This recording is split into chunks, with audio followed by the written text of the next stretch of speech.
네, 여러분 안녕하십니까? 최창호 교수입니다. 오늘은 무죄 추정의 원칙, 헌법에도 규정되어 있고 형사소송법에도 규정이 되어 있는 무죄 추정의 원칙에 대해서 설명드리도록 하겠습니다. 그래서 헌법과 형소법에 무죄 추정의 원칙이 규정되어 있기는 하지만 우선 수사기관을 보면 이제 수사경찰관이 피해자로부터 고소고발장, 고소장 또는 고발장을 받았다라고 보면 그것을 읽고 고소고발인을 조사를 해서 진술조사를 받았다라고 하면 피의자가 어떤 행위를 했을 때 그것이 죄가 된다라는 심증을 갖고 수사를 하지 않겠습니까? 피의자 그러니까 피고소인 피고발인이 무혐의라는 것을 입증시키기 위해서 수사기관 종사자들이 일을 열심히 하진 않겠죠. 수사기관의 본래의 의미는 수사라는 것이 기본적으로 범인을 밝히고 증거를 수집하고 확보하고 그래서 공소를 제기하고 유지하고 하는 것을 수사활동이라고 한다면 수사기관 종사자들의 입장에서는 죄 지은 자의 행위를 특정해서 그것을 처벌하기 위해서 수사를 하는 것이니까 고소고발장을 본 맨 처음 초동 수사기관, 1차 수사기관인 경찰의 공무원의 입장에서 보면 피고소인, 피고발인이 죄를 범했다고 생각하고 조사를 하게 되지 않겠습니까? 그러고 나서 기소의견으로 불기소 불송치 결정하는 것 말고 기소의견을 송치했다. 그럼 검사 기록을 볼 때 수사 기록을 쭉 보면 그래서 고소고발장이 있을 것이고 진술조서가 있고 그에 부합하는 증거 자료가 있고 피의자의 피신이 있을 것이고 그래서 피의자가 낸 자료가 있으면 보고 그렇게 하더라도 그런 걸 종합했을 때 경찰에서는 뭐 종합수사 결과 보고서를 작성해서 의견서를 쓴 다음에 이제 송치기로 하는 거니까 그걸 보면 이 사람이 이런 행위를 했구나. 일반 형법이나 특별 형법에 위반되는 행위를 했구나라고 하는 생각을 가지고 피의자를 불러서 피신을 받거나 조사를 하지요. 기소하기에 부족하다고 하면 보강 수사를 하기도 하고 또는 보강 수사를 요구하기도 하고 하는 그런 절차를 거치게 됩니다.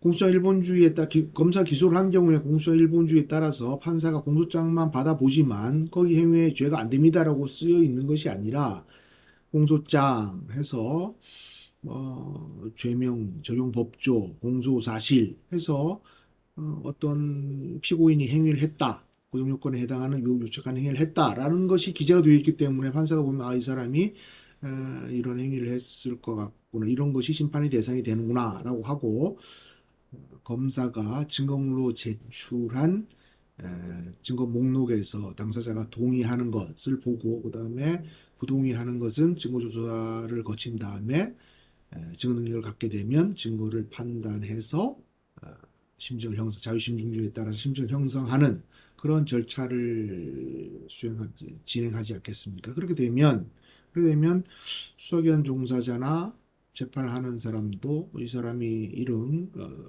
유죄라고 생각되는 그런 심증에 따라서 절차를 진행하시는 것이니까 헌법과 형소법에 무죄 추정의 원칙이 규정되어 있다고 해서 반드시 수사기관 종사자나 재판을 하는 사람이 무죄 추정이다. 저 사람은 무죄일 것이다. 라고 생각하고 있다고 단언하기는 어렵겠죠. 유죄일 확률이 더 높은 거죠. 실질적으로는. 그래서 원래 뭐 평등권에 관해서도 보면 법 앞에 평등하다라고 헌법에 되어 있다고 해서 모든 사람이 뭐 형식적 평등이냐 실질적 평등이냐 이 논란이 있지만 모두 다 평등하다고 보느냐. 우리가 병원에 갈 때 명의를 찾아서 가죠. 실력 없는 기업한 의사를 찾아가기보다는 내 병을 잘 고쳐줄 그러한 명의를 찾는 것과 같이 모든 사람이 평등하다고 했을 때 정치적 의미에서는 1인 원맨 원보트를 하니까 평등하지만 모든 점에 있어서 평등하냐라고 하는 것에 대해서는 정치적으로는 그렇지만 나머지 면에 있어서는 꼭 그렇지 않지 않습니까? 그래서 법 앞에 평등하면 법칙이 불평등하냐? 그 무죄 추정이라고 써 있지만 헌법과 형사법에 무죄 추정의 원칙이라고 기재되어 있지만 실제로도 무죄 추정으로 여겨지느냐? 그건 또 완전히 또 다른 차원의 문제죠. 다른 차원의 문제입니다. 무죄 추정의 원칙이 있다라고 해서 유추의 원칙에 따라서 우리 헌재는 불구속 수사의 원칙이 도출된다. 형사법의 대원칙인 무죄 추정의 원칙으로부터 불구속 수사의 원칙이 도출된다라는 입장을 가지고 있지만 저는 미국 같은 경우에 수사를 하는 걸 보면 우선은 어레스트를 한 다음에 그 머지스트레이트에게 지체 없이 데리고 가서 48시간 이내에 베일을 하는 보석으로 풀어주고 상당한 이유가 프로버블 코즈가 있느냐에 따라서 하는 걸 보면 불구속 수사 미국에서 불구속 수사의 원칙인가? 뭐 다른 나라 형사법책이나 헌법책에 불구속 수사의 원칙이란 말을 제가 보지를 못했습니다. 아직까지 그런 걸 보면 구속이라는 것이 수사의 한 증인을 범인을 확보하는 절차의 집행을 확보하는 절차의 진행을 위한 그런 제도에 불과하지 무죄 추정의 원칙과 불구속 수사의 원칙이 논리 필연적으로 연관된다라는 그러한 논증에는 제가 아직까지 동의를 하지 못하는 그런 입장입니다.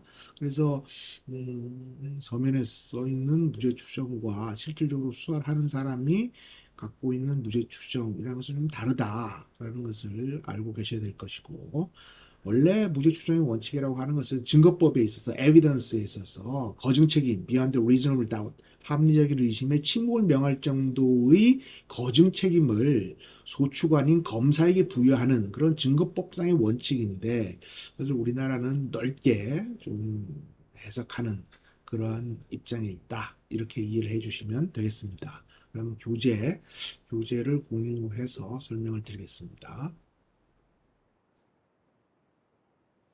네.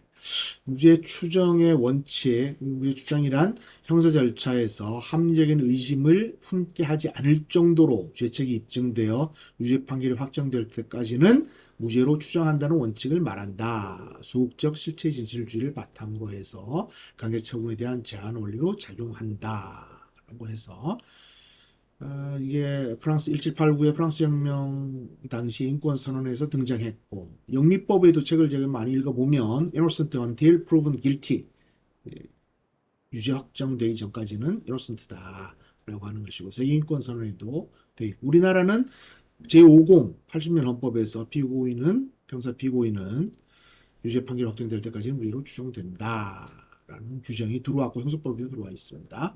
자, 적용 범위는 피제 피고인 검사가 기소한 피고인이 무죄 추정이 된다면 피의자는 당연히 되는 것이고 피내세자, 피혐의자, 용의자 뭐 당연히 더 되는 것이겠죠. 피고인도 무죄 추정인데 당연히 된다고 봐야 된다. 너무나 당연한 겁니다. 그러면 확정될 때까지이기 때문에 1, 2심에서 유죄가 선고되어도 확정될 때까지는 무죄 추정이 깨지지 않는다.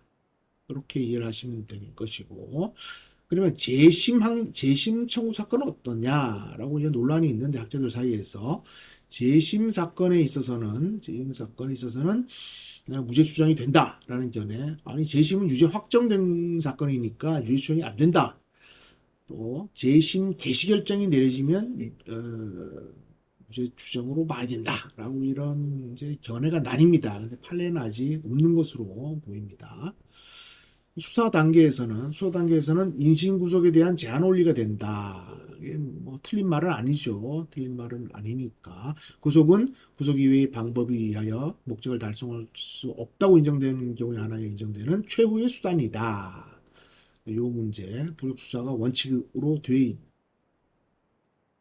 있다는 사실은 맞는데 불구속 수사의 원칙이 무죄 추정의 원칙으로부터 도출된다는 것이 헌재 입장인데 제가 이 입장에 대해서는 100% 동의하는 것은 아닙니다. 그리고 우리나라는 이제 구속이 되면 수사 단계에서 구속이 되면 처벌을 받았다 이런 생각이 있기는 하지만 구속됐다가 무죄 선고를 받는 경우도 있기 때문에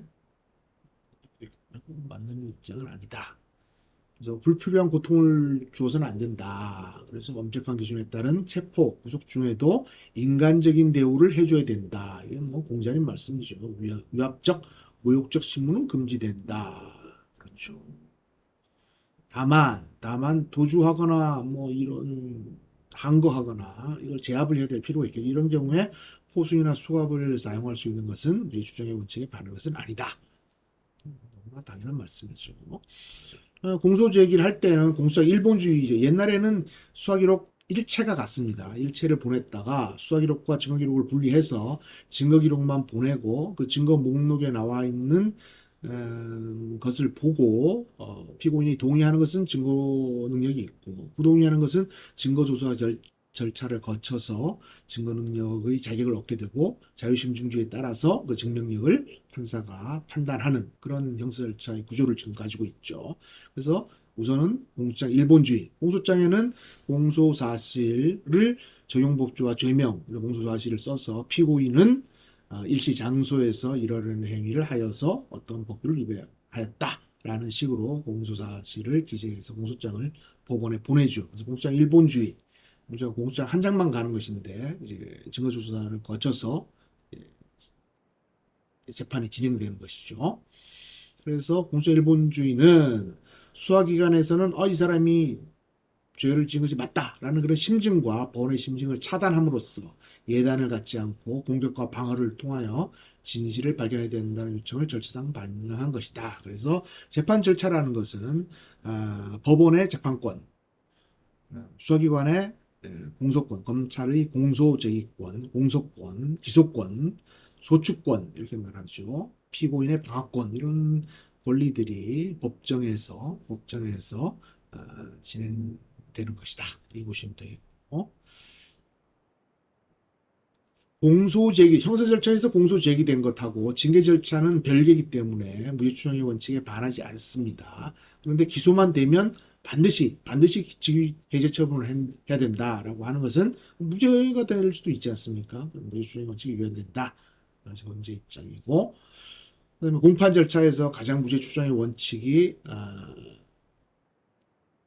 가장 잘 발현된다. 원래 증거법상의 원칙인데 진술거부권, 뭐 수사를 할 때도 묵비권이 있으니까 증거에 대한 반대신문, 크로스 이그제미네이션, 불구불리 원칙, 거증 책임은 검사에게 있다.